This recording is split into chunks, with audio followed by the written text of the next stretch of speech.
राम नाम की लूट है, लूट सके तो लूट, अंतकाल पछताएगा जब प्राण जाएंगे छूट।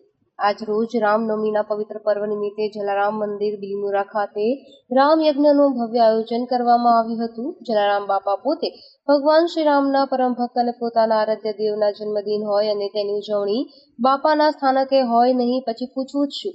સવારથી જ પૂજા, પ્રાર્થના અને યજ્ઞના ભક્તિમય વાતાવરણમાં ભગવાન શ્રી રામની સ્તુતિ શરૂ થઈ ગઈ હતી અને બરાબર 12ના ટકોરે પ્રભુ શ્રી રામના જન્મ સમયે મંદિરના ઉપલા ગૃહ અને નીચેના પરિસરમાં આરતી કરવામાં આવી અને અંતે નારિયેળ હોમવામાં આવ્યું। સનાતન ધર્મની રક્ષા કાજે ભગવાન રામે સમગ્ર જીવન ત્યાગ અને સમર્પણને આધારિત ગાળ્યું, જે આપણા માટે ઉદાહરણરૂપ છે। આવા જ ભાવથી શાસ્ત્રોક્ત વિધિથી સમગ્ર પૂજા અને હોમ હવન યજ્ઞ કરવામાં આવ્યો। બાપાના સ્થાનકમાં પ્રભુ શ્રી રામના જન્મદિને પૂજા હોય અને મહાપ્રસાદ ના હોય એવું કદી ન બને। લગભગ 3000 થી 3500 ભક્તજનોએ પૂજાની સાથે સાથે મહાપ્રસાદના પણ લાભ લીધો અને સંતૃપ્તિ અનુભવી। પૂરી, શાક, શ્રીખંડ, ભજીયા, દાળ ભાત અને મોયા થકી સમગ્ર થાળ એ દરેક નાના મોટા ભક્તજનો માટે ખરેખર મહાપ્રસાદ સ્વરૂપ અનુભૂતિ હતી।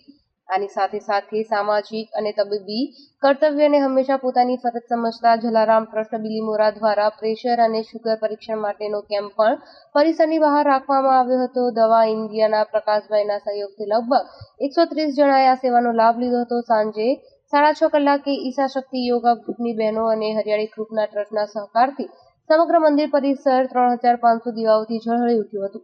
સમગ્ર આયોજન ટ્રસ્ટીઓના માઇક્રો પ્લાનિંગ, કર્મચારીઓની સખત મહેનત અને સ્વયંસેવકોની નિસ્વાર્થ ભાવના થકી આ કાર્યક્રમ દીપી ઉઠ્યો હતો।